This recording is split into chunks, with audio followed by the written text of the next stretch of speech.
ನಮಸ್ಕಾರ, ನ್ಯೂಸ್ 10ಗೆ ಸ್ವಾಗತ. ನಾನು ನವಿತಾ ಜೈನ್. ಬೆಂಗಳೂರಿನ ಸ್ಕೂಲ್ಗಳಿಗೆ ಬಾಂಬ್ ಬೆದರಿಕೆ ಹಾಕಿದ್ದೇಕೆ? ಪೊಲೀಸ್ ತನಿಖೆಯಲ್ಲಿ ಬಯಲಾದ ಸ್ಫೋಟಕ ಸತ್ಯವೇನು? ಇಮೇಲ್ ಬೆದರಿಕೆ ರಹಸ್ಯ, news 18 big exclusive bomb secret.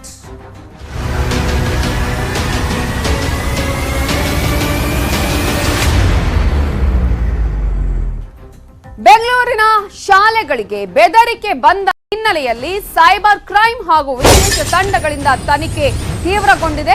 ಚುರುಕನ್ನ ಮಾಡಲಾಗಿದೆ ಈ ಒಂದು ತನಿಖೆಯನ್ನ. ಈಗಾಗಲೇ 14 ಶಾಲೆಗಳಿಗೆ ಇಮೇಲ್ ಮೂಲಕ ಬೆದರಿಕೆಯನ್ನ ಹಾಕಲಾಗಿತ್ತು. ಇಮೇಲ್ ಬಂದ IP ಅಡ್ರೆಸ್ ಪತ್ತೆಗೆ ತಯಾರಿಯನ್ನ ಮಾಡಿಕೊಳ್ತಾ ಇದೆ ಖಾಕಿ. ಯಾವ IP ಅಡ್ರೆಸ್ ನಿಂದ ಇಮೇಲ್ ಬಂದಿದೆ, ಇಮೇಲ್ ಬಂದ ಸರ್ವರ್ ಯಾವುದು ಅನ್ನುವಂತಹ ತನಿಖೆಯನ್ನ ನಡೆಸಲಾಗ್ತಾ ಇದೆ. ಬೆದರಿಕೆ ಬಂದಿದ್ದ 14 ಶಾಲೆಗಳಿಂದ ಮಾಹಿತಿಯನ್ನ ಸಂಗ್ರಹ ಮಾಡ್ತಾ ಇದೆ ಈಗ ಖಾಕಿ. ಇಮೇಲ್ನ ತನಿಖೆಗೆ ಇಳಿದಿದೆ ಖಾಕಿ ಪಡೆ. 14 ಶಾಲೆಗಳಿಗೆ ನಿನ್ನೆ ಬೆದರಿಕೆ ಬಂದಿತ್ತು. ಇಮೇಲ್ ಮೂಲಕ ಬೆದರಿಕೆಯನ್ನ ಹಾಕಲಾಗಿತ್ತು. ಸಾಕಷ್ಟು ಆತಂಕವನ್ನು ಸೃಷ್ಟಿಸಿತ್ತು ಈ ಒಂದು ಇಮೇಲ್. ಈ ಹಿನ್ನೆಲೆಯಲ್ಲಿ ಈಗ IP ಅಡ್ರೆಸ್ ಯಾವುದು ಅನ್ನುವಂತಹ ತನಿಖೆಗೆ ಇಳಿದಿದೆ. ಇಮೇಲ್ ಹಿಂದೆ ದುಷ್ಟ ಶಕ್ತಿಗಳ ಕೈವಾಡದ ಬಗ್ಗೆ ತನಿಖೆಯನ್ನು ನಡೆಸಲಾಗ್ತಾ ಇದೆ. ಬೆದರಿಕೆಯ ಉದ್ದೇಶ ಏನು, ಇದರ ಹಿಂದಿರುವ ಕೈವಾಡ ಯಾರದ್ದು ಅನ್ನುವಂತಹ ತನಿಖೆಯನ್ನ ಕೈಗೊಂಡಿದ್ದಾರೆ ಈಗ ಪೊಲೀಸರು. ATC ಟೀಮ್ನಿಂದಲೂ ಇಮೇಲ್ ಬೆದರಿಕೆ ಬಗ್ಗೆ ತನಿಖೆಯನ್ನ ಮಾಡಲಾಗ್ತಾ ಇದೆ. ಇಮೇಲ್ ಬೆದರಿಕೆ ವಿರುದ್ಧ ವರ್ತೂರು ಠಾಣೆಯಲ್ಲಿ FIR ದಾಖಲಾಗಿದೆ. ಡೆಲ್ಲಿ ಪಬ್ಲಿಕ್ ಶಾಲಾ ಆಡಳಿತ ಮಂಡಳಿ ಕೊಟ್ಟಂತಹ ದೂರಿನ ಅನ್ವಯ FIR ದಾಖಲಾಗಿದೆ. ಇನ್ನು ಗೋವಿಂದಪುರ ಪೊಲೀಸರಿಂದಲೂ ಕೃತ್ಯದ ಬಗ್ಗೆ ತನಿಖೆಯನ್ನ ಮಾಡಲಾಗ್ತಾ ಇದೆ. ಕಿಡಿಗೇಡಿಗಳ ಪತ್ತೆಗೆ ಗೂಗಲ್ ಮೊರೆ ಹೋಗಿದ್ದಾರೆ ಪೊಲೀಸರು. ಗೂಗಲ್ಗೆ ಪತ್ರವನ್ನ ಬರೆದಿದ್ದಾರೆ ಬೆಂಗಳೂರು ಪೊಲೀಸರು. ಇಮೇಲ್ನ IP ಅಡ್ರೆಸ್ ಅನ್ನ ಪಟ್ಟಿ ಮಾಡಿ ಗೂಗಲ್ಗೆ ರವಾನೆಯನ್ನ ಮಾಡಲಾಗಿದೆ.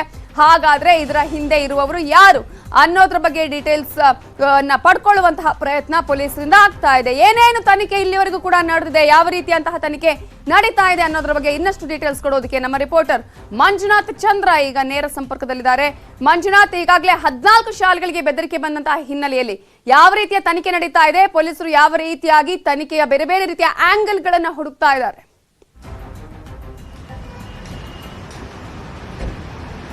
ನವಿತಾ, ಖಂಡಿತವಾಗ್ಲೂ ನಿನ್ನೆ 14 ಖಾಸಗಿ ಶಾಲೆಗೆ, ಅದರಲ್ಲೂ ಕೂಡ ಮೇನ್ ಆಗಿ ಏನು ಇಂಟರ್ನ್ಯಾಷನಲ್ ಸ್ಕೂಲ್ ಖಾಸಗಿ ಶಾಲೆಯನ್ನ ಟಾರ್ಗೆಟ್ ಮಾಡಿ ಒಂದು ಮೇಲ್ ಅನ್ನ ಬರೆದಿದ್ರು. ಅದರಲ್ಲೂ ಕೂಡ ಹುಸಿ ಬಾಂಬ್ ಮೇಲ್ ಅಂತ ಹೇಳ್ಬೋದು, ಅಂದ್ರೆ ಆಕ್ಸೋ ಮೇಲ್ ಅಂತ ಏನ್ ಕರಿತೀವಿ. ಇದರ ಹಿನ್ನೆಲೆಯಲ್ಲಿ ಎಚ್ಚೆತ್ತಂತ ಬೆಂಗಳೂರು ನಗರ ಪೊಲೀಸ್ ಕಮಿಷನರ್ ಕಮಲ್ ಪಂತ್ ಹಾಗೂ ಅವರ ತಂಡ ಸುಮಾರು 3 ರಿಂದ 4 ತಂಡಗಳನ್ನ ಮಾರ್ಪಾಡನ್ನ ಮಾಡಿ ಸಾಕಷ್ಟು ಒಂದು ಶಾಲೆಗಳಲ್ಲೇ ಬಂದಂತ ಇಮೇಲ್ ಹಾಗೂ ಬಾಂಬ್ ಎಲ್ಲಿಂದ, ಅಂದ್ರೆ ಹುಸಿ ಬಾಂಬ್ ಕರೆ ಎಲ್ಲಿಂದ ಬಂದಿದೆ ಅಂತ ಸಂಪೂರ್ಣವಾಗಿ ತನಿಖೆಯನ್ನ ಕೈಗೊಂಡಿರ್ತಕ್ಕಂಥದ್ದು.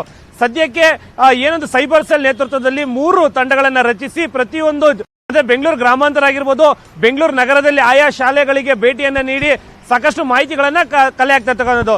ಇದರ ಜೊತೆಗೆ ಆಂಟಿ ಟೆರರಿಸ್ಟ್ ಸೆಲ್ ಅಂತ ಏನ್ ಹೇಳ್ತೀವಿ, ATS ಅಂತ ಏನ್ ಹೇಳ್ತೀವಿ, ATC ಅಂತ ಅವರು ಕೂಡ ಬಂದು ಸಾಕಷ್ಟು ಮಾಹಿತಿಗಳನ್ನ ಕಲೆ ಆಗ್ತಾ ಇದ್ದಾರೆ.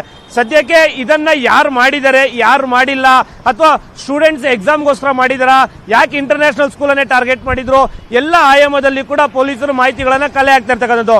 ಇನ್ನ ಗೂಗಲ್ ವಿಚಾರಕ್ಕೆ ಬಂದ್ರೆ ಆ ಮೇಲ್ ID ಮತ್ತೆ ಸರ್ವರ್ ಎಲ್ಲಿಂದ ಬಂದಿದೆ, ಮತ್ತೆ ಯಾರು ಕಳಿಸಿದ್ರೆ ಅನ್ನೋದು ಪ್ರತಿಯೊಂದನ್ನು ಕೂಡ ಮಾಹಿತಿಗಳನ್ನ ತನಿಖೆಯಾಗಿ ಈಗಾಗಲೇ ಗೂಗಲ್ ಏನೊಂದು ಹೆಡ್ ಆಫೀಸ್ಗೆ ಒಂದು ಪತ್ರವನ್ನು ಕೂಡ ಬರೆದಿರ್ತಕ್ಕಂಥದ್ದು. ಅದರಲ್ಲೂ ಕೂಡ ಪೊಲೀಸ್ ಅವರು ಮೇಲ್ ಮುಖಾಂತರನೇ ಬರೆದಿದ್ದಾರೆ.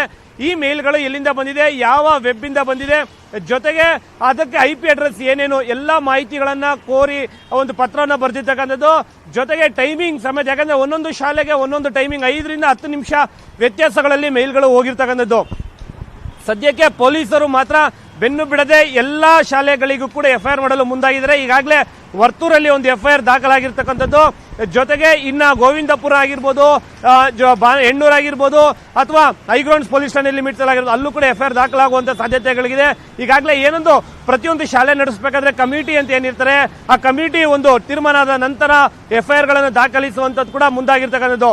ಜೊತೆಗೆ ಗೂಗಲ್ ಅವರು ಕೂಡ ಒಂದು ಮಾಹಿತಿಯನ್ನು ನೀಡಾದ ಮೇಲೆ ಪ್ರಕರಣಕ್ಕೆ ಇನ್ನಷ್ಟು ಕೂಡ ಒಂದು ತನಿಖೆ ಕೈಗೊಳ್ಳಲು ಮುಂದಾಗಿರ್ತಕ್ಕಂಥದ್ದು.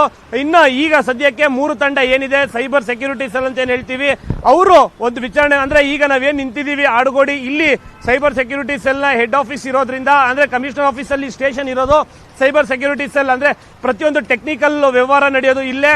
ಸೊ ಇಲ್ಲಿಂದ ಸುಮಾರು 7 ರಿಂದ 8 ಜನ ಅಧಿಕಾರಿಗಳು ಈಗಾಗಲೇ ಬೆಳಗಿನ ಜಾವದಿಂದನೂ ಕೂಡ ಪ್ರವೃತ್ತರಾಗಿರ್ತಕ್ಕಂಥದ್ದು. ಸದ್ಯಕ್ಕೆ ಪೊಲೀಸರು ಎಲ್ಲಿ ಯಾವ ಕಡೆಯಿಂದ ಮೇಲ್ ಬಂದಿದೆ ಎಲ್ಲವನ್ನು ಕೂಡ ಜಾಲಾಡ್ತಾ ಇರ್ತಕ್ಕಂಥದ್ದು. Navitha, okay, thank you Manjunath Chandra ಡೀಟೇಲ್ಸ್ಗೆ.